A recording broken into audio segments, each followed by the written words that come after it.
Nikita Mirzani sudah memasukkan gugatan banding ya Bang ke Pengadilan Negeri Jakarta Selatan. Di satu sisi juga jaksa penuntut umum juga mengajukan banding. Melihat ini seperti apa Bang? Nah, itu hal yang biasa ya. Tentu kan memiliki alasan ya yang berbeda ya. Kalau Nikita menyatakan banding ke pengadilan tinggi, tentu kan punya alasan ya. Begitupun juga jaksa, tentu juga punya alasan ya, khususnya SOP-nya ya, bahwa ketika putusan itu di bawah 2/3 maka dia punya kewajiban untuk banding ya, seperti itu. Bang, ini jaksa sendiri kan bilang tadi kalau bahwa merasa tidak puas dengan hasil putusan 4 tahun yang dituntut mereka sendiri 11 tahun, makanya mereka mengajukan banding. Apakah menurut Bang Andi sendiri seperti apa mungkin Bang? Ya, itu kan menurut dia ya, pandangannya merasa tidak puas, ya mungkin memiliki pandangan hukum dengan kita yang berbeda. Begitupun juga nih kita, dia dituntut 11 tahun, kemudian diputus 4 tahun, dia juga merasa tidak puas dengan alasan bahwa memang sesuai dengan fakta hukum yang terungkap atau sudah diurai di persidangan itu memang tidak ada bukti bahwa Nikita melakukan sesuai dengan pasal yang dituduhkan, ya kan?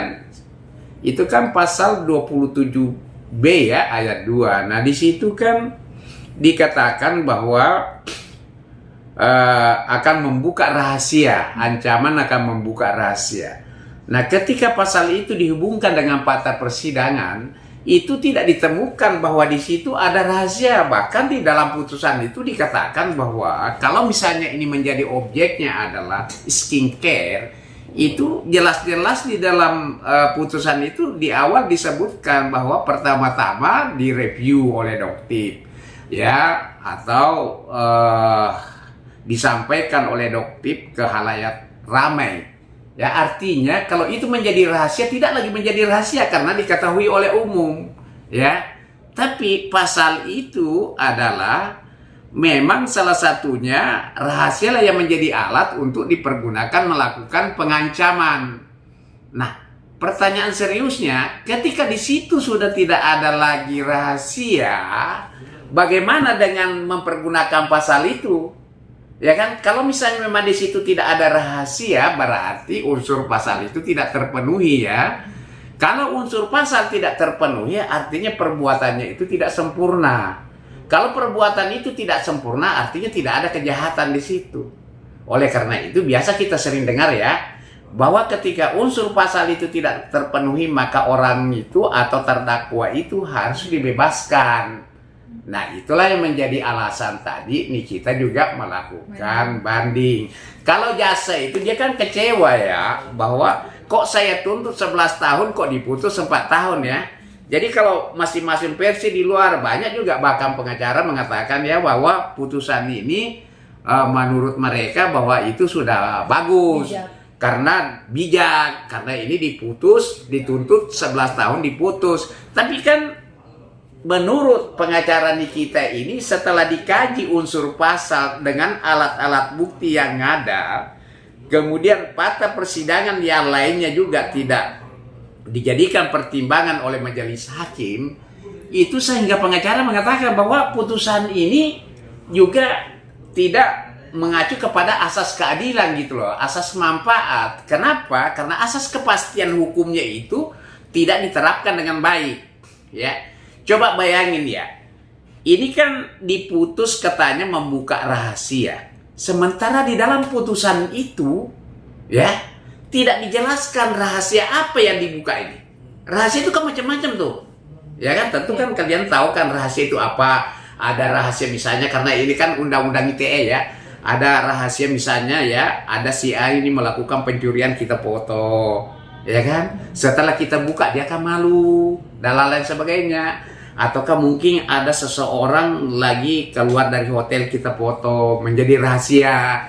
Ketika kita buka akan menjadi malu, ya kan? Dan rahasia itulah yang dipergunakan oleh orang-orang itu mengancam untuk meminta uang. Nah, sama dengan kasus ini, dikatakan akan membuka rahasia. terbukti telah bersalah ya, melakukan tindak pidana ya kan, mengancam maka membuka rahasia dengan maksud dan tujuan untuk mendapatkan sesuatu ya, demi untuk menguntungkan diri sendiri atau orang lain, kan begitu.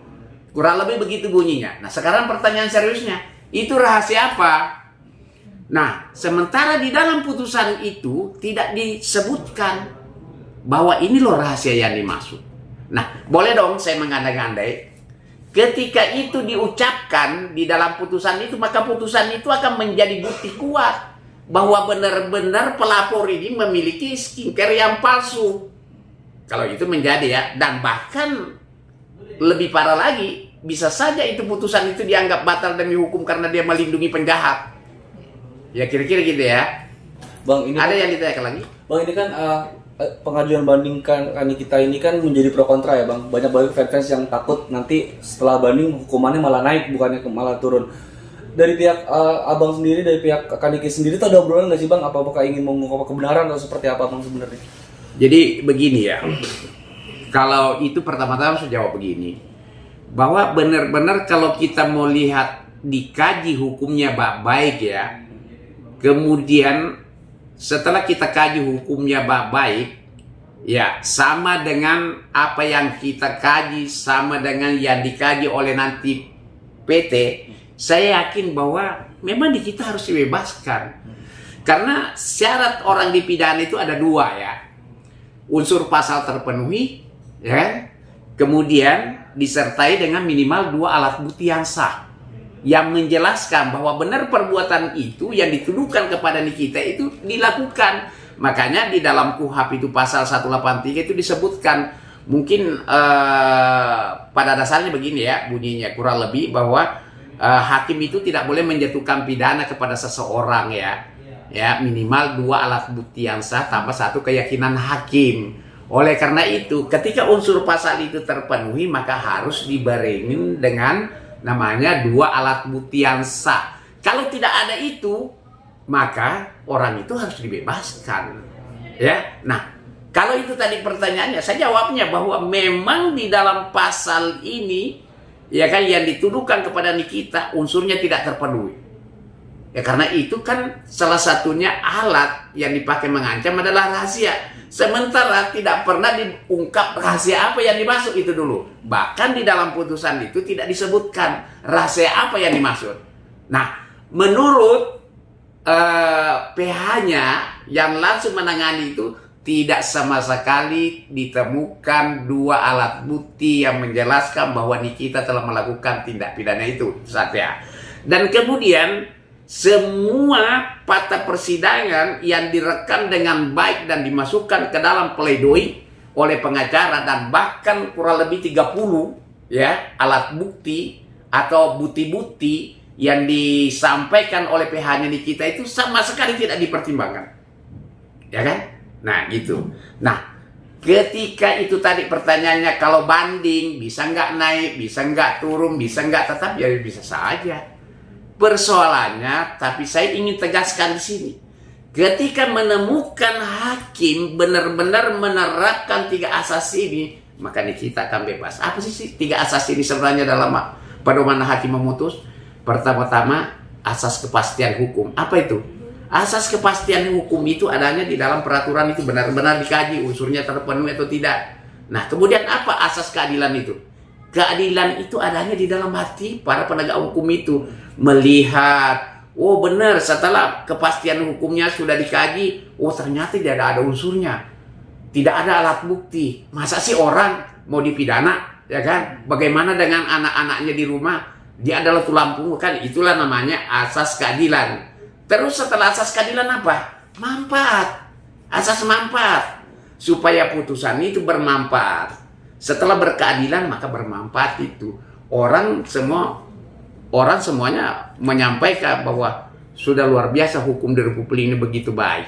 Tapi ketika putusannya terbalik, ya seperti rekan-rekan media tahu sekarang bagaimana, apa kata orang? Hukum di Indonesia itu tajam kau bawa tumpul ke atas. Hukum itu kayak toko kelontongan, ya, bisa dipesan gitu ya. Nah, oleh karena itu ya semoga harapan kita, kalau itu pertanyaan tadi ya, semoga nanti hakim di PT ini memiliki hati nurani, benar-benar melakukan penegakan hukum yang baik demi kemanusiaan. Karena hukum pidana itu nggak boleh kita main-mainin, ya rekan-rekan media ya. Karena ini menyangkut masalah hak asasi manusia. Ketika orang itu dipidana, bukan hanya orang itu yang merasakan, keluarganya, anaknya mungkin, suaminya mungkin, itu luar biasa ya. Sehingga kita tidak boleh main-main kalau pidana ini, ya seperti itu kira-kira. Bang, terakhir dari saya mungkin berapa lama? Kemarin kan sudah mengajukan banding hari Senin, mungkin jawabannya berapa lama? Putusan banding. Oh, kalau itu ya begini. Kalau pidana sih itu lebih cepat biasa aja ya. Kalau perdata kan biasanya 3 bulan ya. Tapi ini kan prosesnya kemarin, ini kan baru menyatakan ya. Itu baru menyatakan. Nah, setelah dinyatakan itu ada waktu 14 hari maksimal ya, baru memasukkan namanya memori banding ya. Nah, kalau di pengadilan itu PT itu tidak ada lagi sidang ini ya. Sidang apa namanya? Di sana cuma sidang berkas, tidak kayak di PN ya. Sidang terbuka, ya dihadiri para pihak, ya kan, baik jasa, baik pun juga terdakwa atau pengacaranya ya. Anda, nah nanti kan kita tunggu hasil aja. Dengan kita berharap bahwa semoga ada hal yang terbaik untuk kita. Karena memang pengkajian kami sama sekali tidak menemukan bahwa di situ ada unsur kesalahan ya. Terserahlah di luar sana apa pendapat orang, tapi kami hanya melakukan penegakan dengan mengkaji hukum itu dengan baik. Ya, seperti itu.